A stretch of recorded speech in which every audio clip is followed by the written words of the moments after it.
너무 많은 정보와 너무 많은 이야기, 그 속에 감춰지는 진실과 사라지는 사람들이 있습니다. 그런 곳에 더 오래, 더 깊이 시선을 두는 시간 가져보겠습니다. 공감 칼럼, 월요일 사람 섹션의 두 필진, 변상욱 대기자님, 김복희 시인님 나오셨습니다. 두 분 안녕하세요. 네, 안녕하십니까. 예, 제가 시인하고 방송도 참 해보고, 사실 이제 변상욱 기자는 제가 평소에 변상욱 선배라고 부르는데, 뭐 변 선배님은 제가 잘 아는 분이라서 그러는데, 일단 시인님하고 같이 방송을 하게 되는 날이 올 줄이야. 영광입니다, 정말. 저도 처음인 것 같습니다. 시인하고 방송을 하는. 저도 처음입니다. 기자님들이랑 하는 거. 그렇군요. 모두가 처음이에요.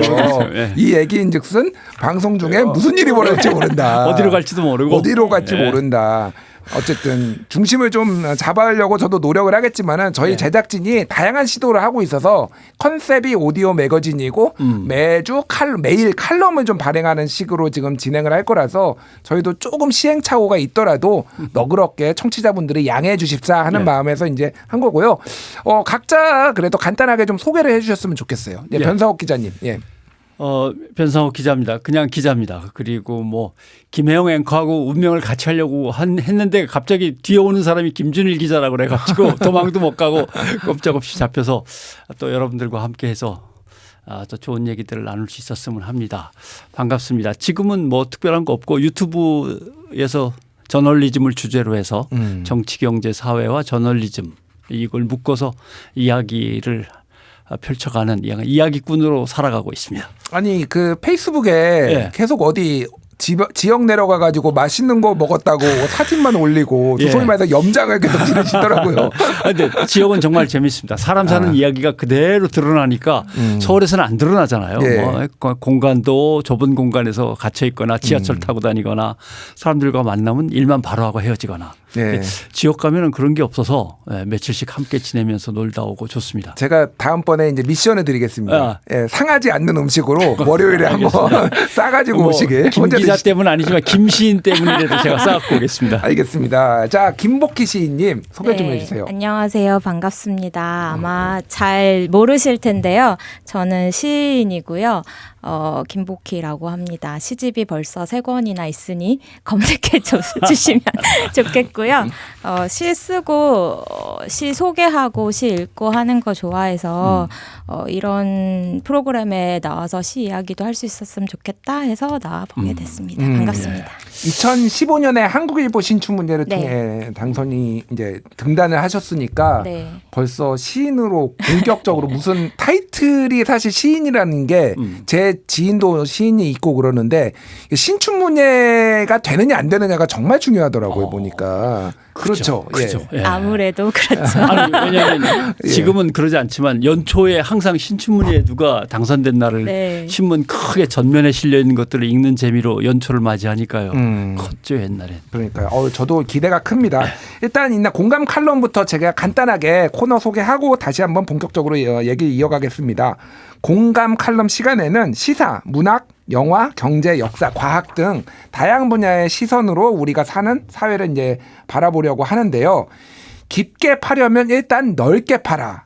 라는 말이 있는데 더 넓은 시각을 통해 더 깊이 바라보려고 하니까 많은 관심 부탁드려봅니다. 자, 월요일 시간 첫 번째는 다양한 인간군상, 인간의 가치를 언론과 문학의 시선을 담아 써보려고 합니다. 오늘은 모든 칼럼의 첫날이니까 진실에 대하여 요거를 좀 얘기를 해보겠습니다. 주제가 이제 진실입니다. 첫날 주제로 맞나 이 생각이 드는데 굉장히 너무 무거운데 진실에 대해서. 자, 일단은 변상욱 기자께 제가 질문을 드릴게요.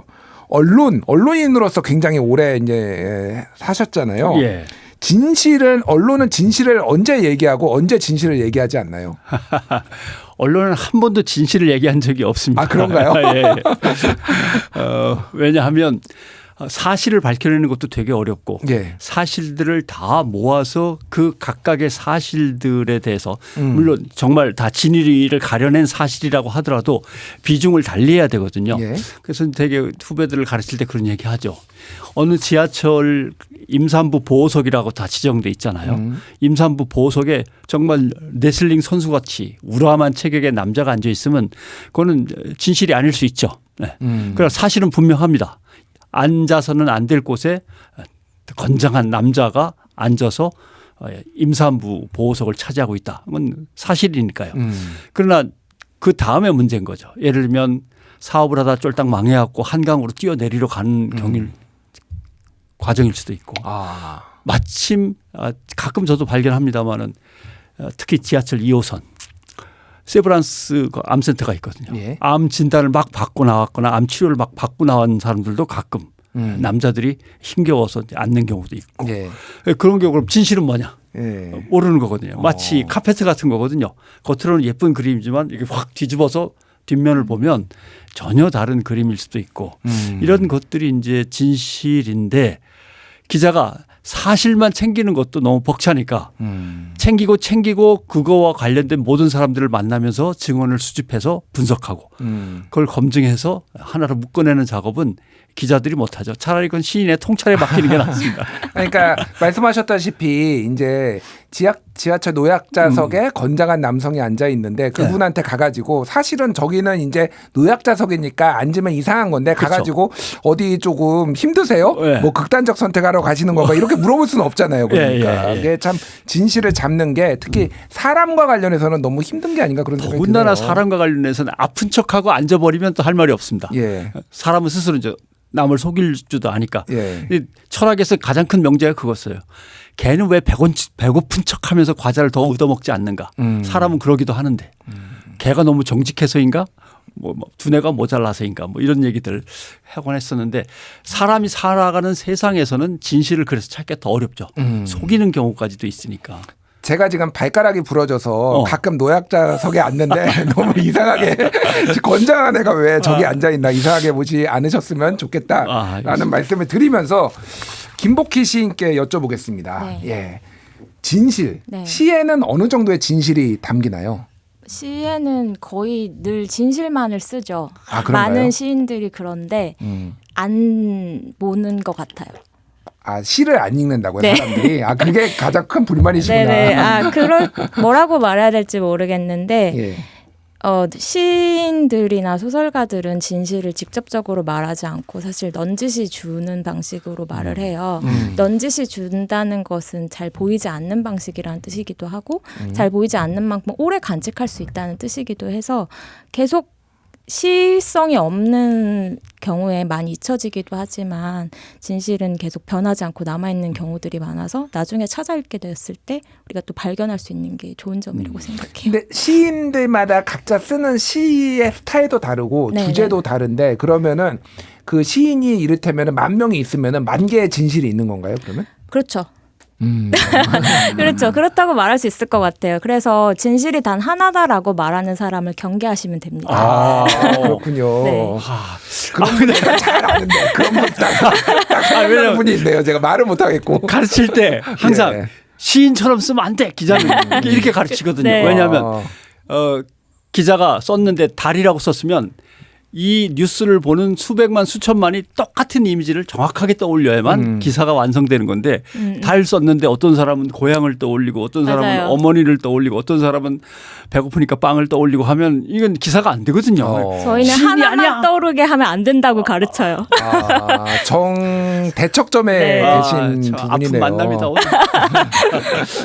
그렇군요. 알겠습니다. 자, 오늘 아무래도 뭐 조금 이제 편안한 칼럼 스타일이긴 하지만은 오늘 현안에 대해서도 좀 어떻게 보셨는지 각자의 어떤 저널리스트의 관점과 시인의 관점으로 조금 여쭤봐야 될 것 같아요. 오늘 대통령과 이제 야당 대표의 영수회담이 있었고 이견을 확인했다. 뭐 그리고 이재명 대표는 좀 실망스러웠다. 뭐 이런 반응까지 나왔습니다. 어떻게 보셨어요? 일단 변상욱 기자는 좀 오늘 어떻게 보셨습니까? 엄청나게 복잡한 얘기들이 막 엉켜가지고 그림이 나오는 거지 그렇게 단순하게 그림이 나오는 건 아닙니다. 예. 대통령 입장에서는 국민한테 야단을 맞았으니까 그래도 잠깐 고개를 숙이는 척은 해야 될 거 아닌가? 그래서 근데 사진을 보면 얼굴 표정에 좀 나와 있지 않나요? 이렇게 그 억지로 듣고 있는 듯한 표정. 그래서 그래 꾹 참고 이번만 어떻게든 넘어간다 이렇게 이제 하는 것이고 야당 대표로 참석한 이재명 대표 역시 많은 것을 생각하고 간 거죠. 예를 들면 25만 원씩 준다고요 국민들한테. 네, 꼭 이루어지기를 간절히 소망하고 있습니다만은 25만 원씩 준다는 게 어떤 의미를 가지냐 하면은 예를 들면 기본소득 과 관련된 어떤 흐름을 이어가는 거와 그다음에 새로운 당하고의 어떤 합당이 있었습니다. 그죠? 그래갖고 받아들인 사람들이 기본소득을 또 주장하는 사람들이니까 그걸 대변해서 새로 꾸린 당의 어떤 공고함을 이제 추구하는 것. 그다음에 이제 다음 대통령 선거를 노려서 보나마나 또 돈 나눠준다는 얘기가 여권에서 정부 여권에서 이제 프리미엄으로 계속 나올 건데 그 전에 내가 다 옛날에 했던 거 아니냐. 그래서 미리 선점 효과. 선점 효과가 있는 거죠. 이제 이렇게 되면은 국민들한테 기본적으로 얼마씩 드리겠습니다라고 하는 것은 다른 당에서 내놔봤자 다 카피라고 이제 돼 있는 거죠. 여러 가지를 생각해서 만났고 그다음에 새로운 원내 교섭단체가 생길 수도 있는 그런 상황인데 당이 새로 생겨서 중간지대가 점점 좀 만들어지지만 민주당 대표가 혼자 대통령실에 가서 단독으로 만났으니까 어떤 야당의 대표권도 확실히 하고 다 속셈들이 있고 해서 이제 겉으로 드러나는 거는 두 지도자께서 만나셨습니다 이렇게 되지만 어느 큰일 날 뻔했어요. 시인 앞에서 시를 꺼낼 뻔했는데 제가 좋아하는 시 중에 그런 게 있습니다. 일본의 하이쿠인데 모든 게 다 거짓이야 하고 보면 도망가 버렸다. 그런 시가 있는데 다 뒤집어 보면 거짓이고 또 거짓인데 뒤집어 보면 거기엔 또 진실이 있고 뭐 그런 것들인 것 같습니다. 예, 해설 박스를 길게 저널리스트의 관점에서 써주셨습니다. 시인께서는 오늘 영수회담을 좀 어떻게 보셨습니까? 방금 해설을 듣고 그렇구나 하고 거의 설득당해가지고 설득당하면 안 돼요. 항상 조심해야겠다는 생각을 해서 예. 더 의심의 눈으로 바라봐야겠다 생각을 하면서 저희는 뭐 끝까지 바로바로 설득되는 사람들이 아니기 때문에 계속 뭔가 지켜보아야겠지 않을까 이렇게 생각했습니다. 지켜보겠다. 네. 영수회담이 이걸로 끝이 아니라 이걸로 끝이 아니고 기자가 저렇게 지켜보겠다고 의지를 불태워야 되는데 앞으로 어떻게 이게 네. 결실을 맺을지를 좀 지켜봐야 되겠다. 네, 무척 궁금하고 사실은 젊은 사람들이 정치에 관심이 없다고 많이들 생각하지만 아니거든요. 그래서 그런 이제 저희 또래 그리고 저보다 어린 친구들 제가 늘 만나는 친구들이 있으니까 같이 얘기도 해보고 싶어요. 알겠습니다. 자, 오늘 이제 얘기가 조금 이제 미디어 리터러시와 이제 진실 뭐 이런 것들을 좀 얘기를 할 건데 벌써 시간이 엄청 빨리 흘러갔어요. 뭐 수다를 좀 떨다 보니까 너무 편하게 좀 시간을 한 건데. 자, 이제 정보가 정말 넘쳐나는 상황이잖아요. 그래서 정보를 어떻게 소비하는 게 좋고 어떻게 좀 허위 정보, 가짜 뉴스를 가려내는지 특히 이제 미디어 리터러시 전문가이신 변상욱 기자께서 조금 설명을 해주시면 좋을 것 같고 시인들은 도대체 정보를 어떤 식으로 이렇게 선별적으로 보고 판단을 하는가 이것도 되게 궁금하네요. 일단은 변상욱 기자가 좀 말씀해 주시겠어요? 근데 뭐 자세히 얘기하면 엄청나게 긴 얘기가 되겠습니다만은 중요한 것은 예전에는 가짜 뉴스를 만들고 또 유통시키는 사람들이 나쁜 사람들이다. 네. 그것을 어떻게 구별해낼 건가에 관심이 이제 모아졌던 거고 뇌과학이 발전하고 심리학이 뇌과학을 만나가면서 요즘 관심을 갖는 분야는 사람들이 얼마나 속을 준비가 잘 돼 있는가에 더 관심이 많습니다. 속을 준비가 되어 있나? 속도록 훈련돼 있고 속도록 준비돼 있는 사람들을 이제 연구하게 된 거죠. 그걸 결과를 좋은 데 쓰면 되는데 나쁜 데 이용하니까 속이기 정말 좋고 쉬운 방법들을 사람들이 찾아내기 시작하는 거죠. 네. 심지어는 옛날에는 엄청난 정보가 쏟아져 나오면 그걸 추리고 검색하는 것은 사람의 몫이었는데 이제는 그것도 챗봇이 해줍니다. 맞아요. 추리고 검색하는 것도 간단한 명령어로 바다에 있는 여인에 대해서 뭐 설명해 줘 그러면 쫙 소설이 나온다든가 이런 것 정도까지 발전했으니까 그래서 내가 나를 알고 시작을 해야 덜 속습니다. 속이는 사람들만 연구해서는 이제 모르는 거죠. 그래서 시민들께서 가져야 될 미디어 리터러시는 속도록 훈련돼 있거나 속도록 준비되어 있는 나라는 존재에 대해서 더 들여다보시는 것부터 시작을 하면서 언론들의 거짓말을 찾아내셔야 될 겁니다. 그 얘기인즉슨 이제 자아 성찰 그리고 본인의 확증 편향을 좀 의심해봐라 그렇죠. 이런 말씀이신 거죠? 예. 대개는 제3자 원칙 법칙이라는 게 있거든요. 제3자의 오류라는 게 뭐냐면 음주운전하면 안 된다고 다들 얘기하죠. 예. 술을 2잔이나 먹어서 안 돼. 근데 자기한테 오면 나는 좀 술에 세서 2잔 정도는 이렇게 생각하시는 거죠. 그러니까 무슨 문제가 생기면 제3자 입장에서 자기는 빠져나가는 거죠. 나도 걸릴 수 있다라고 하는 건 분명히 인식하고 자기를 들여다봐야지 자신하면서 들여다보면 속습니다. 그런 문제가 있죠. 그러니까 방금 말씀하신 게 이제 언론학이나 이제 미디어 효과론에서 제3자 효과라고 보통 그렇죠. 얘기를 예. 하는데 사람들한테 이제 처음 이게 검증된 게 그런 거였어요. 텔레비전의 영향을 많이 받을 것인가 물어보니 나는 안 받는데 다른 사람들은 텔레비전을 보면 바보가 될 것이다라고 뭐, 예. 이제 얘기를 하는 경향성이 있어서 이거를 이제 제3자 효과라는 그렇죠. 이름이 이제 붙었죠. 어쨌든 근데 자아 성찰이 필요하다. 그렇죠. 오늘 변상욱 예. 기자는 이렇게 말씀하신 것 같아요. 일단은 허위 정보, 가짜 뉴스도 예. 사실은 속을 사람 준비가 되어 있는 사람들이 속는다. 왜냐하면 진실과 사실이라는 건 그만큼 그 앞에서 겸허하지 않으면 잘 안 드러납니다. 그런 문제가 있는 거죠. 그렇군요. 우리 김복희 시인께서는 어떻게 정보를 소비하고 어떻게 또 판별하시나요? 저 같은 경우는 일단 평소에 관심 있는 뭐 시사 뉴스 채널을 찾아보는 편이고요. 그리고 제가 조금 신뢰하는 쪽의 칼럼니스트들의 칼럼을 좀 읽어보는 편이에요. 그런데 다행히 변상욱 기자님이 말씀해 주신 것처럼 다 믿지는 않아요. 이 사람들도 자신들이 믿고 뭐 주장하고 싶은 바에 따라서 아마 쓸 것이기 때문에 다른 쪽 밸런스를 맞춰보려고 하는 편이에요. 시인들은 그럼 보통 어떻게 정보 습득을 하시나요? 김복희 시인님 말고도 다른 분들은 좀 네. 궁금해요.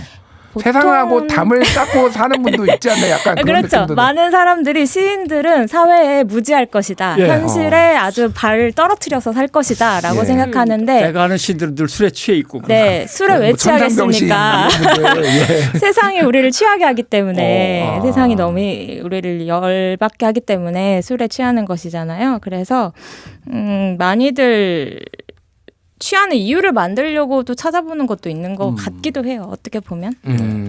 예. 취한다. 알겠습니다. 이제 아무래도 이제 진실을 판별하는 능력 미디어 리터러시에는 그러니까 어떤 능력들 이제 본인의 자아 성찰을 좀 말씀해 주셨는데 어떤 것들을 좀 조심을 해야 될까요? 우리 사람들이 이제 좀 미디어 리터러시 능력을 키우기 위해서는 예. 일단 세상을 볼 때 시간과 공간의 교차점에서 사건이 생긴단 말이죠. 예. 시간을 넓히거나 사건을 공간적으로 넓혀가면 되는데 그 연습을 가끔은 해보셨으면 하는 거죠. 예를 들면 좀 아픈 얘기긴 합니다만 이태원 참사 이제 유가족들이 있었단 말입니다. 그 전에는 세월호 유가족들이 있었고 그 전에는 대구 지하철 참사 유가족들이 있었고 세월호 유가족들을 대구 지하철 참사 유가족들이 와서 위로해요. 우리 때 참 잘했으면 이렇게 또 다른 참사가 없었을 텐데 세월호 유가족들은 다시 이태원 참사 유가족들을 만나서 또 위로를 했습니다. 우리 때 잘해놨으면 이러지 않았을 텐데 그러니까 이걸 어떤 참사가 벌어지면 시간과 공간에서 시간을 쭉 한번 넓혀보는 거죠. 그럼 과거에는 이렇고 이런 참사들이 있었는데 제대로 안 됐군. 그럼 미래에는 또 누가 유가족이 돼서 누구를 만나야 되는가라고 하는 문제가 아프게 다가오죠.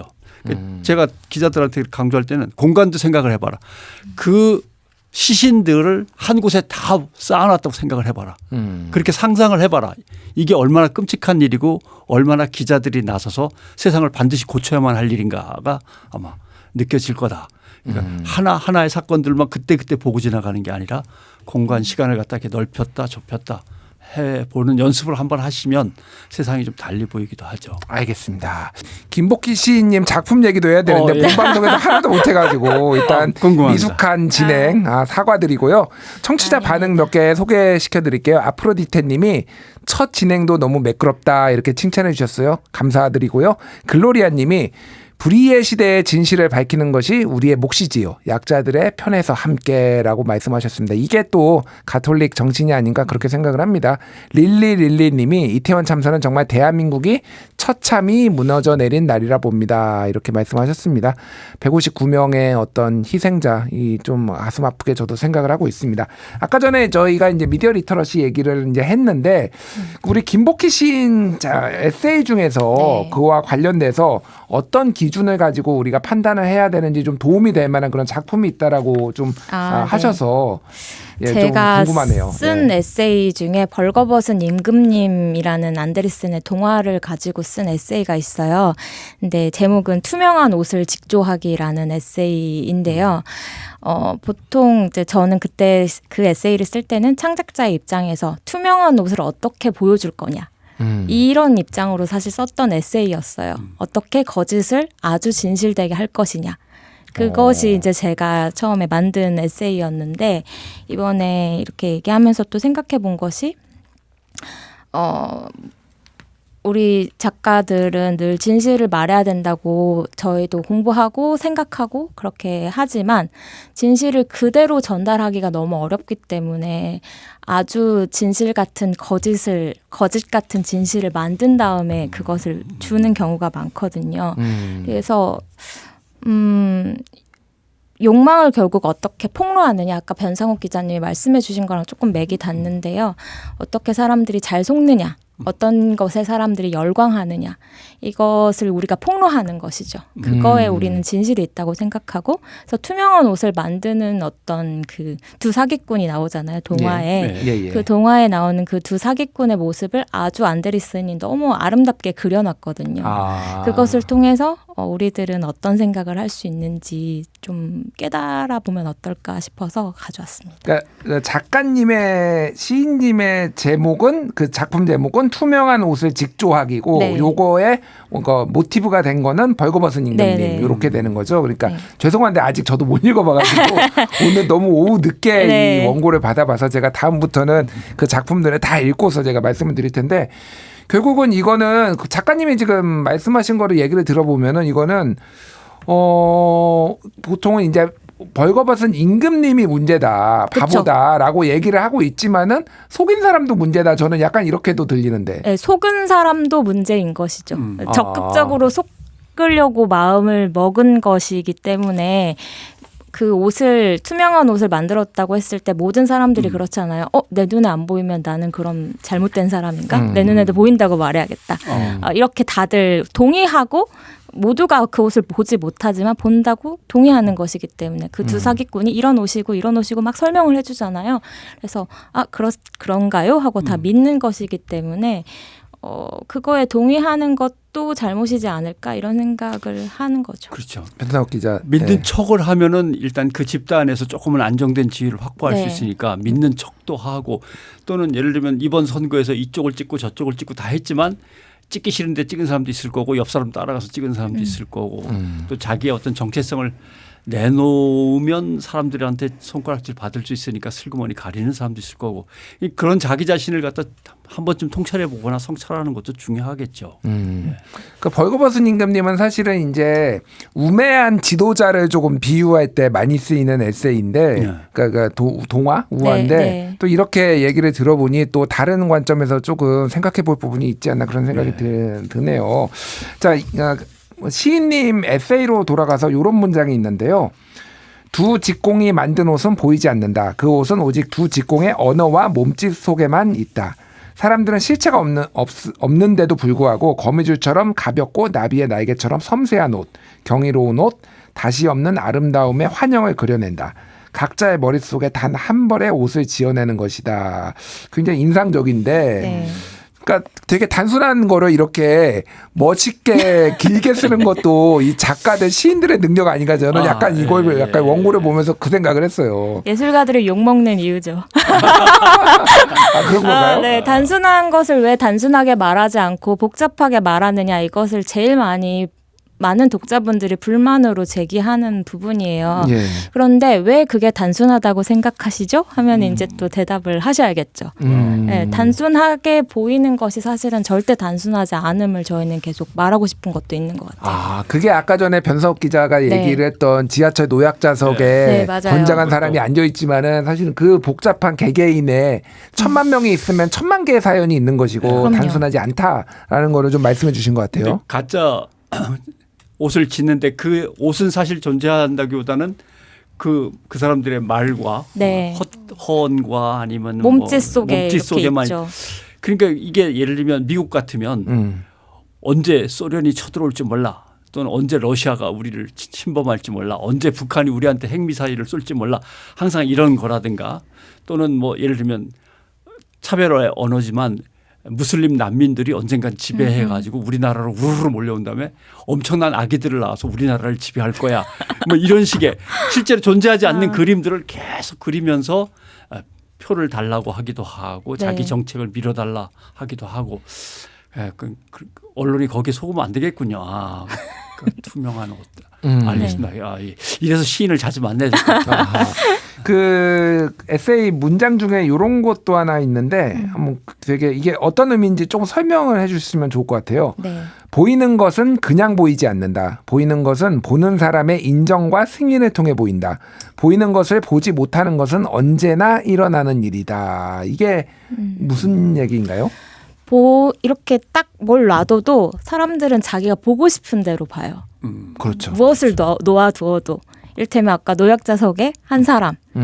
이를테면 이제 건방진 젊은이 이걸 보고 싶은 사람은 그걸 보는 거예요. 네. 그런데 저 사람한테 사연이 있을 거야라는 게 마음속에 있으면 그걸 보는 거죠. 그래서 보이는 모든 것이 보이는 사람 그대로가 아니라 보는 사람의 욕망과 되게 닿아 있지 않나 이런 생각이 많이 들어요. 그러니까 보는 사람이 어쨌든 취사 선택을 한다. 네네. 보통 이제 과거에 보면은 이제 뉴스 연구하시는 분들 보면 프레임 이론 같은 걸 얘기를 할 때 언론이 이제 보여주고 싶은 것만 보여준다라고 해서 이제 어떤 적극적인 그러니까 뉴스 생산자의 어떤 적극적인 개입을 얘기를 했다라면은 최근에는 수용자들도 자기가 보고 싶은 것만 본다 이런 것들이 좀 강조되는 분위기인 것 같아요. 예. 기자들로서는 제일 위험한 것은 사실 눈을 뜨고 있으면 다 볼 거라고 생각하지만 안 봐요. 안 보죠. 네. 뭐 그냥 쉬운 예로 하면 술 취한 사람은 왜 집을 못 찾아가나. 눈은 다 뜨고 있는데 뭔가에 취해 있거든요. 아까 네. 말씀하신 취해 있는 건데 기자들이 취해 있을 때가 많아요. 특정 욕심이라든가 빨리 잠깐 송고하고 자기는 퇴근하고 싶은 욕심도 있을 수 있고 요걸 기화로 해서 나도 정치권에 진출해 볼까라고 하는 욕심이 있을 수도 있고 아니면 뭐 대장동 사건에서 드러났지만 나도 돈 좀 한번 챙겨보자. 기자는 돈 벌면 안 되나 하는 욕심도 있고 해서 어떤 욕심이나 욕망이나 아니면 이데올로기에 취하면 안 보이는 거죠. 네, 네. 본인이 앞에다 놔둬도. 원하는 대로 만들고 보게 되고 앞에서 아무리 어떤 식의 말을 해도 아니 난 안 믿어. 이렇게 하는 거죠. 지구는 평평해. 믿을 수 없어. 지구가 둥글다니 난 믿을 수 없어. 과학적 사실을 보여줘도 믿지 않는 거죠. 예, 카톨릭에서 지구가 평평한 거 안 믿어 혼난 사람들 많습니다.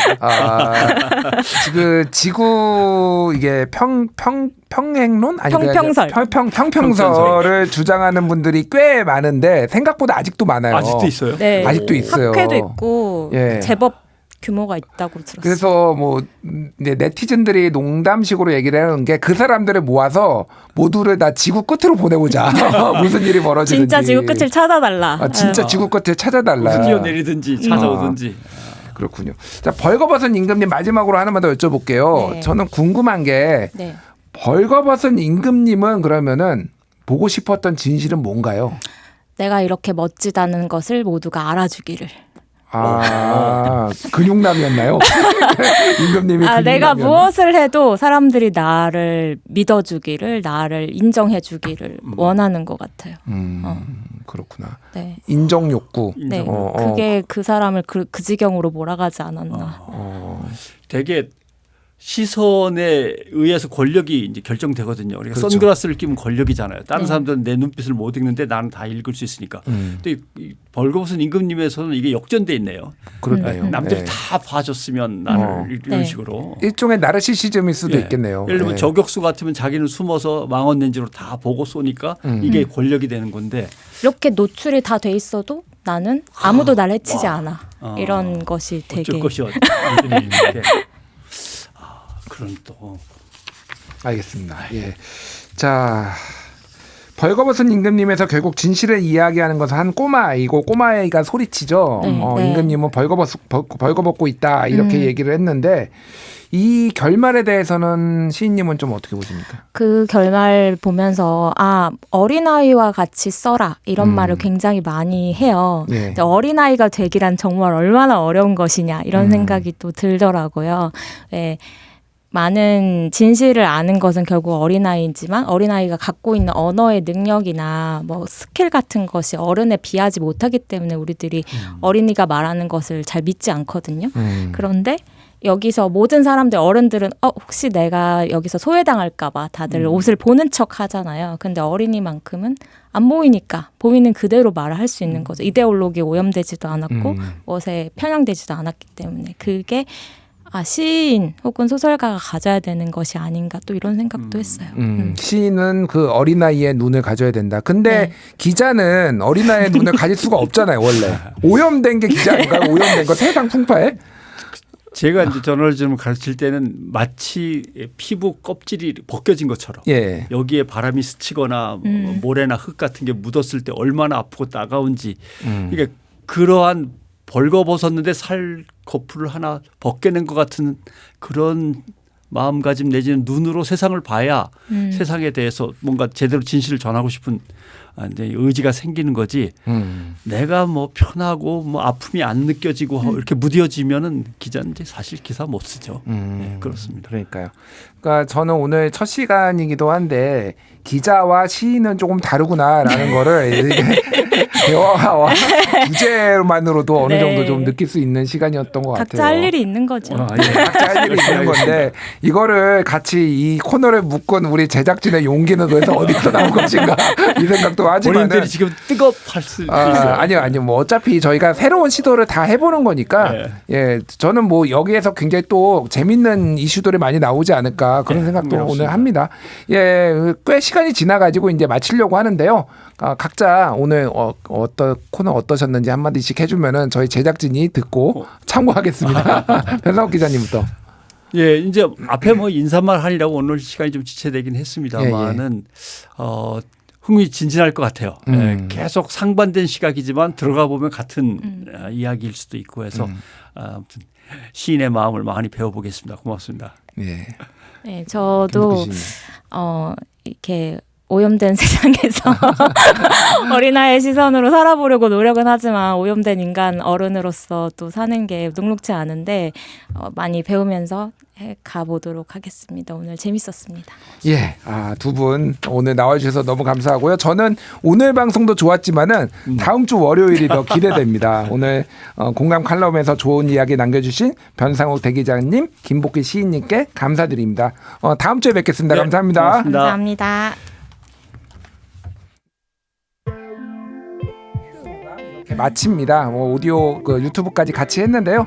앞으로는 제 시간에 마칠 수 있도록 노력하겠습니다. 부족한 점이 있지만은 좀 많이 애교로 봐주시고요. 그리고 또 댓글 많이 남겨주시면은 저희가 그런 것들 수용해가지고 앞으로 또 교정해 가겠습니다. 저는 내일 6시 3분에 뵙겠습니다. 내일 봐요. 안녕.